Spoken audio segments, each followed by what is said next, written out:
क्षीराब्धितनयाच्युतः इंदिरा पुंडरीकाक्ष रमा गरुडवाहनः भार्गवी शेषपर्यङ्को विशालाक्षी जनार्दनः स्वर्णांगी वरदो देवी हरिरिन्दुमुखी प्रभुः सुंदरी नरकध्वंसी लोकमाता मुरान्तकः भक्तप्रिया दानवादिः अंबिका मधुसूदनः वैष्णवी देवकी पुत्रो रुक्मिणी केशिमर्दनः वरलक्ष्मी जगन्नाथः कीरवाणी हलायुधः नित्या सत्यव्रतो गौरी सौरिः कान्तासुरेश्वरः नारायणी हृषीकेशः पद्महस्ता त्रिविक्रमः माधवी पद्मनाभश्च स्वर्णवर्णा निरीश्वरः सती पीताम्बरः शान्ता वनमाली क्षमानगः जयप्रदा बलिध्वंसी वसुधा पुरुषोत्तमः राज्यप्रदाखिलाधारो माया कंसविदारणः महेश्वरी महादेवो परमा पुण्यविग्रहः रमा मुकुन्द सुमुखी मुचुकुन्द वरप्रदः वेद वेद्याब्धिजा माता सुरूपाकेन्दुलोचनः पुण्याङ्गना पुण्यपादो पावनी पुण्यकीर्तनः विश्वप्रिया विश्वनाथो वाग्रूपी वासवानुजः सरस्वती स्वर्णगर्भो गायत्री गोपिका प्रियः यज्ञरूपा यज्ञभोक्ता भक्ताभीष्टप्रदा गुरुः स्तोत्रक्रिया स्तोत्रकारः सुकुमारी सवर्णकः मानिनी मंदरधरो सावित्री जन्मवर्जितः मंत्रगोत्री महेश्वासो योगिनी योगवल्लभः जयप्रदा जयकरः रक्षित्री सर्वरक्षकः अष्टोत्तरशतं नाम्नां लक्ष्म्या नारायणस्य च यः पठेत् प्रातरुद्धाय सर्वदा विजयी भवेत् सर्वदा विजयी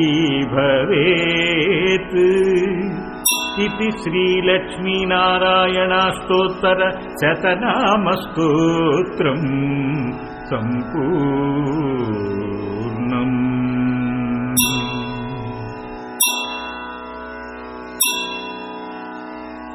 श्री विष्णु कमलाशार्ङ्गी लक्ष्मीर्वैकुण्ठनायकः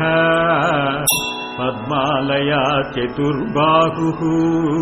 क्षीराब्धितनयाच्युतः इंदिरा पुंडरीकाक्ष रमा गरुडवाहनः भार्गवी शेषपर्यङ्को विशालाक्षी जनार्दनः स्वर्णांगी वरदो देवी हरिरिन्दुमुखी प्रभुः सुंदरी नरकध्वंसी लोकमाता मुरान्तकः भक्तप्रिया दानवादिः अंबिका मधुसूदनः वैष्णवी देवकी पुत्रो रुक्मिणी केशिमर्दनः वरलक्ष्मी जगन्नाथः कीरवाणी हलायुधः नित्या सत्यव्रतो गौरी सौरिः कान्तासुरेश्वरः नारायणी हृषीकेशः पद्महस्ता त्रिविक्रमः माधवी पद्मनाभश्च स्वर्णवर्णानिरीश्वरः सती पीताम्बरः शान्ता वनमाली क्षमानगः जयप्रदा बलिध्वंसी वसुधा पुरुषोत्तमः राज्यप्रदाखिलाधारो मायाकंसविदारणः महेश्वरी महादेवो परमा पुण्यविग्रहः रमा मुकुन्द सुमुखी मुचुकुन्द वरप्रदः वेदवेद्याब्धिजा माता सुरूपाकेन्दुलोचनः पुण्याङ्गना पुण्यपादो पावनी पुण्यकीर्तनः विश्वप्रिया विश्वनाथो वाग्रूपी वासवानुजः सरस्वती स्वर्णगर्भो गायत्री गोपिका प्रियः यज्ञरूपा यज्ञभोक्ता भक्ताभीष्टप्रदा गुरुः स्तोत्रक्रिया स्तोत्रकारः सुकुमारी सवर्णकः मानिनी मन्दरधरो सावित्री जन्मवर्जितः मन्त्रगोत्री महेश्वासो योगिनी योगवल्लभः जयप्रदा जयकरः रक्षित्री सर्वरक्षकः अष्टोत्तरशतं नाम्नां लक्ष्म्या नारायणस्य च यः पठेत् प्रातुरुद्धाय सर्वदा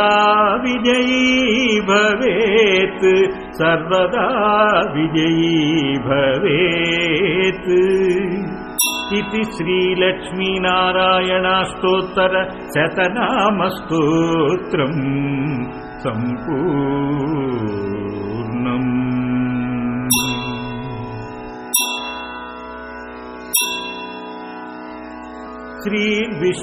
श्रीविष्णुकमलाशार्ङ्गी लक्ष्मीर्वैकुण्ठनायकः पद्मालया चतुर्बाहुः क्षीराब्धितनयाच्युतः इन्दिरा पुण्डरीकाक्ष रमा गरुडवाहनः भार्गवी शेषपर्यङ्को विशालाक्षी जनार्दनः स्वर्णाङ्गी वरदो देवी हरिरिन्दुमुखी प्रभुः सुन्दरी नरकध्वंसी लोकमाता मुरान्तकः भक्तप्रिया दानवारिः अम्बिका मधुसूदनः वैष्णवी देवकी पुत्रो रुक्मिणी केशिमर्दनः वरलक्ष्मी जगन्नाथः कीरवाणी हलायुधः नित्या सत्यव्रतो गौरी सौरिः कान्तासुरेश्वरः नारायणी हृषीकेशः पद्महस्ता त्रिविक्रमः माधवी पद्मनाभश्च स्वर्णवर्णानिरीश्वरः सती पीताम्बरः शान्ता वनमाली क्षमानगः जयप्रदा बलिध्वंसी वसुधा पुरुषोत्तमः राज्यप्रदाखिलाधारो मायाकंसविदारणः महेश्वरी महादेवो परमा पुण्यविग्रहः रमा मुकुन्द सुमुखी मुचुकुन्द वरप्रदः वेदवेद्याब्धिजा माता सुरूपाकेन्दुलोचनः पुण्याङ्गना पुण्यपादो पावनी पुण्यकीर्तनः विश्वप्रिया विश्वनाथो वाग्रूपी वासवानुजः सरस्वती स्वर्णगर्भो गायत्री गोपिका प्रियः यज्ञरूपा यज्ञभोक्ता भक्ताभीष्टप्रदा गुरुः स्तोत्रक्रिया स्तोत्रकारः सुकुमारी सवर्णकः मानिनी मन्दरधरो सावित्री जन्मवर्जितः मन्त्रगोत्री महेश्वासो योगिनी योगवल्लभः जयप्रदा जयकरः रक्षित्री सर्वरक्षकः अष्टोत्तरशतं नाम्नां लक्ष्म्या नारायणस्य च यः पठेत् प्रातरुद्धाय सर्वदा विजयी भवेत् सर्वदा विजयी भवेत् इति श्रीलक्ष्मीनारायणाष्टोत्तरशतनामस्तोत्रम् सम्पूर्णम्।